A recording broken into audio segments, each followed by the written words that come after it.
Assalamualaikum warahmatullahi wabarakatuh.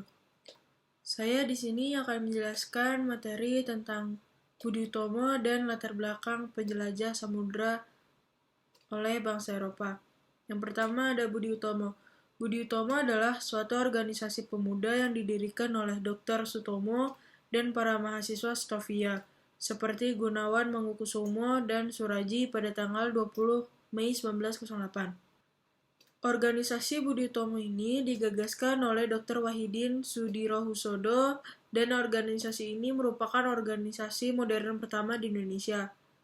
Awalnya, pembentukan Budi Utomo datang dari Dr. Wahidin Sudirohusodo yang merupakan seorang dokter dari Surakarta.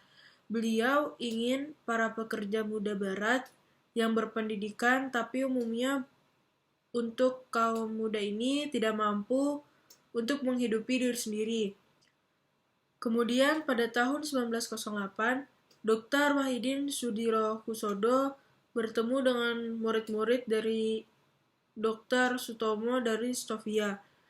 Lalu Wahidin menerangkan idenya pada siswa Stovia dan para siswa yang menyambut mereka dengan baik dan benar.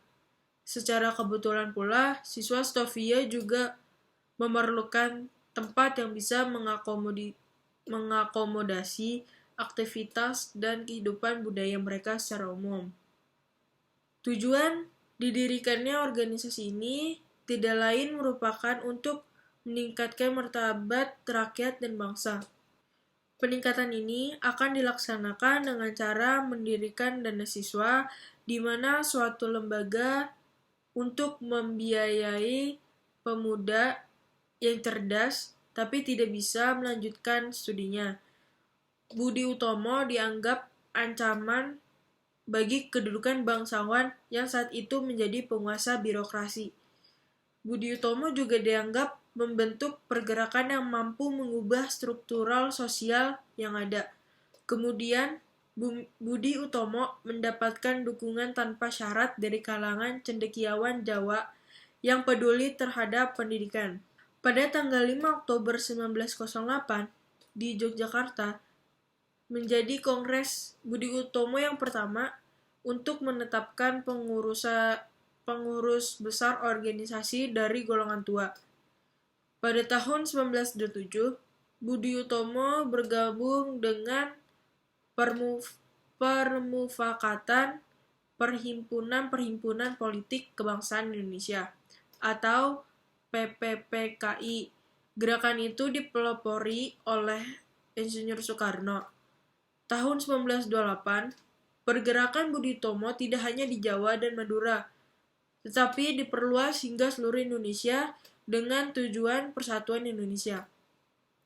Kehadiran Budi Utomo membangkitkan rasa persatuan bangsa Indonesia sehingga banyak lahir organisasi-organisasi lainnya. Setelah Budi Utomo, selanjutnya ada latar belakang penjelajahan samudra bangsa Eropa. Ada 5 yang melatar belakangi penjelajahan samudra.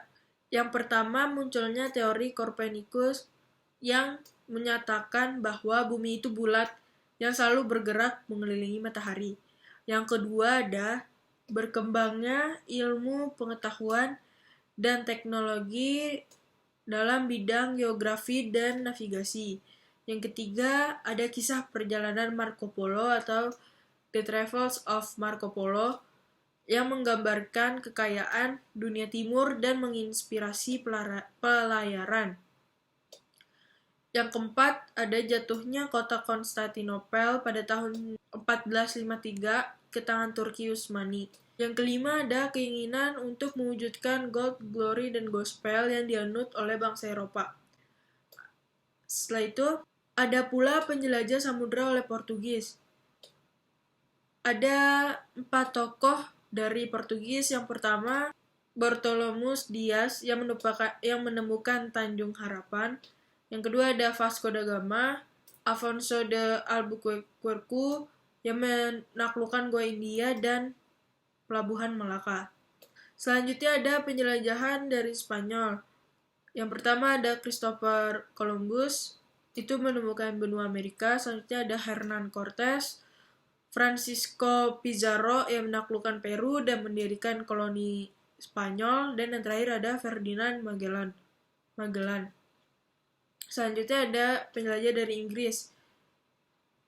Yang pertama ada Sir Francis Drake yang melakukan pelayaran keliling dunia dan berlabuh di Kesultanan Ternate.